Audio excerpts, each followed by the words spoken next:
यहाँ पे मौजूद छात्र के शरीर पे जितने निशान पड़े हुए हैं गवाही देंगे वो दहशतगर्द शब्द के अर्थ का।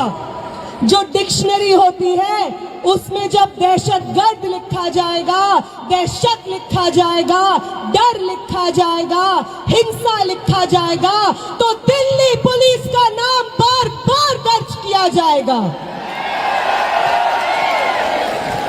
हम याद रखेंगे कि आपने वो संसद जिसको हमारे वोट से चुने हुए प्रतिनिधि आबाद करते हैं, वो संसद जिससे ज्यादा पब्लिक मॉन्यूमेंट शायद इस देश में कोई ना हो, जब हम उस संसद के पास जाने की कोशिश करते हैं अपनी मांगों को लेकर के, आपने हमारे सर खोल के रख दिए।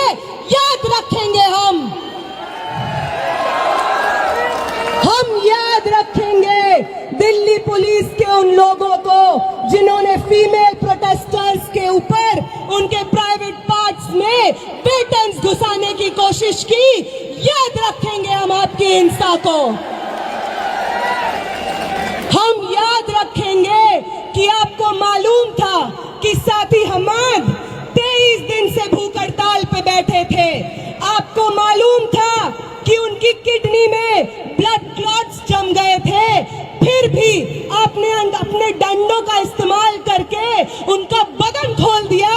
याद रखेंगे हम याद रखेंगे कि 23 दिन के बाद, भूख हड़ताल के बाद, जब मैं, आमीन और मनीष इधर इस टेंट में जंतर मंतर पे बैठे हुए थे क्योंकि हमारी चलने की हालत नहीं थी, तो आपकी एक बटालियन जो दिल्ली के अलग अलग कोनों से लोगों को जंतर मंतर भेज रही थी, वो बटालियन आंसू गैस सीधे हमारी टेंट की तरफ फायर करती है, लाठियां लेकर के हमारे टेंट की तरफ चार्ज करती है।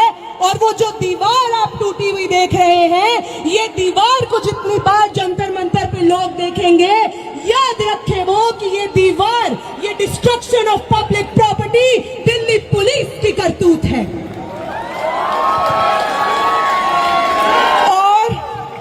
और इस तमाम हिंसा के बाद जो हमारे पास बची कुची जान होगी, वादा करते हैं दिल्ली पुलिस आपसे, वादा करते हैं कमिश्नर ऑफ पुलिस, वादा करते हैं आपसे प्रधानमंत्री जी, वादा करते हैं होम मिनिस्टर, वादा करते हैं धर्मेंद्र प्रधान कि जो बची हुई जान आपने छोड़ी है हमारे अंदर, वो आपकी सबसे बड़ी गलती है।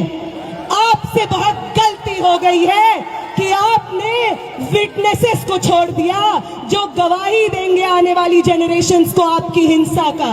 और जब भी आपकी हिंसा लिखी जाएगी, उसके बगल में दिल्ली में मौजूद 4 से 5 लाख छात्रों का अदम्य साहस लिखा जाएगा। ये भी याद रखेंगे हम।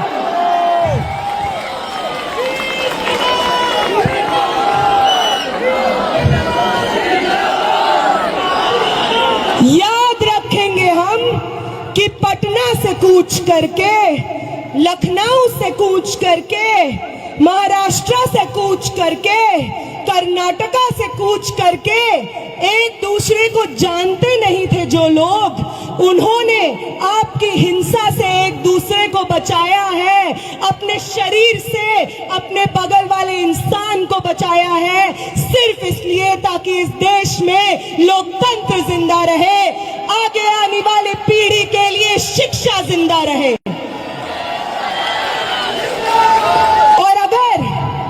और अगर आपको उदाहरण ही चाहिए कि कौन इंस्पायर करता है हमें, तो अभी देते हैं आपको उदाहरण। वो सावित्री माई, वो फातिमा शेख जिन्होंने पूरे समाज की तोहमतें झेली, पत्थर अपने बदन पे झेले, गोबर अपने बदन पे झेला, सिर्फ इसलिए क्योंकि वो चाहती थी कि इस देश की महिलाएं, इस देश के पिछड़ी जाति से आने वाले लोग शिक्षा हासिल कर सके।